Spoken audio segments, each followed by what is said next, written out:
In a quiet little village, far away from the noise of cities, there lived an old man named Devraj. Everyone knew him as the man who sold time. No one really understood why they called him that, but every morning, Devraj opened his small wooden shop under a great banyan tree.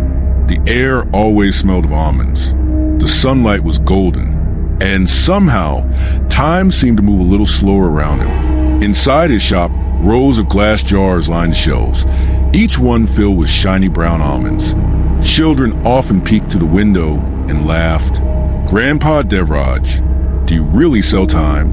The old man would smile softly and say, "Yes, my dear ones, each almond holds a story, and every story gives you a little more time." The children would giggle and run away, thinking he was just joking. But the calm in his eyes said something else, something wiser. One hot afternoon, a young man named Ravi came into the shop. His face looked pale, his eyes tired, and his shoulders heavy with stress. He said softly, "Old man, people say you sell time. I don't believe in such tales.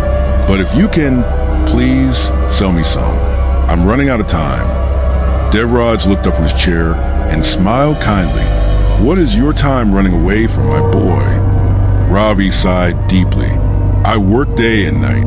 I have no time for my parents, no time for myself. I wake up tired and sleep even more tired. I'm losing everything that matters." Devraj slowly reached for a glass jar, picked one almond, and placed it in Ravi's palm. "Eat this slowly," he said, then walk to the river. Sit there for 10 minutes, no phone, no noise, no thoughts. Just listen to the water. That's how you'll buy your time back. Ravi frowned. "That's it? That's your secret?" The old man nodded gently. "Yes, that's all. Because time isn't something you buy, my boy. It's something you remember how to feel." That evening, Ravi went to the river. He sat on a rock, watching the sunlight shimmer on the water. The soft breeze touched his face. Birds sang nearby, and the sound of the flowing river echoed like peace itself. For the first time in years, he closed his eyes and simply breathed. 10 minutes felt like hours of calm. When he returned to the shop, he said quietly, "Old man, I don't know how, but I feel lighter." Devraj smiled. "You see? You didn't buy time, my boy. You just stopped losing it." After that day, Ravi began visiting every week.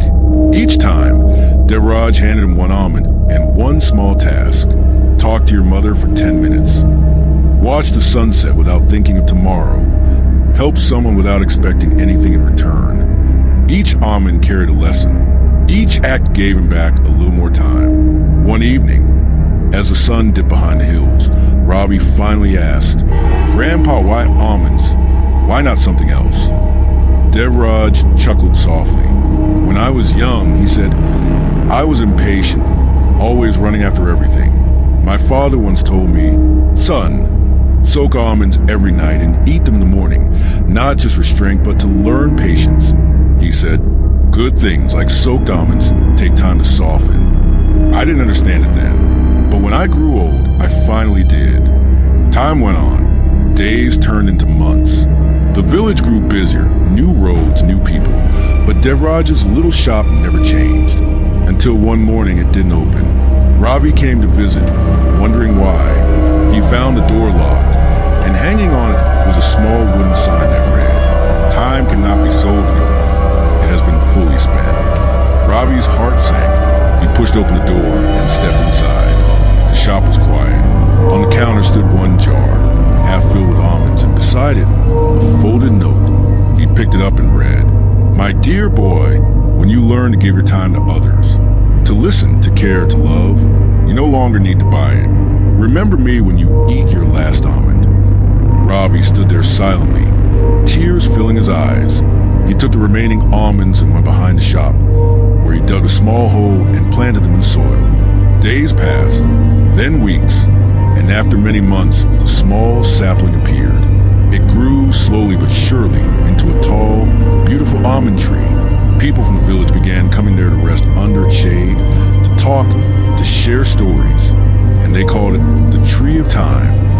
Under that tree, children played, old men smiled, and the world seemed peaceful again. Ravi would often sit there quietly, feeling the wind, remembering Devraj's words.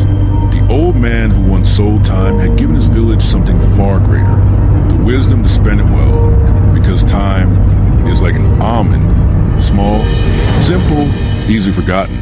But if you hold it with care, it becomes the sweetest gift of life.